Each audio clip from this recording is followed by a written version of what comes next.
पुण्यात वाढत्या अंमली पदार्थांच्या विळख्याला रोखण्यासाठी पोलिसांनी मोठी आणि समन्वित कारवाई करून ड्रग्ज माफियांवर धडक प्रहार केला। विशेष मोहिमेद्वारे शहरातील विविध भागात छापेमारी करत पोलिसांनी 19 आरोपींना अटक केली आणि सुमारे 48 लाखांहून अधिक किमतीचा अंमली पदार्थांचा मुद्देमाल जप्त केला। 8 एप्रिल ते 23 एप्रिल दरम्यान ही मोहीम राबवण्यात आली। या कालावधीत वाघोली, लोणीकन, लोहेगाव विमानतळ परिसर, चंदननगर आणि खराडी या भागात गुप्त माहितीच्या आधारे सलग छापेमारी करण्यात आली।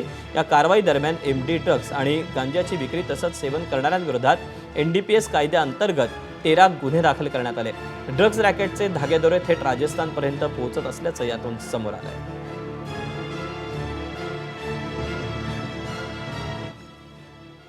58,18,000 साधारणतः रुपयांची आपण रिकव्हरी यामध्ये केलेली आहे।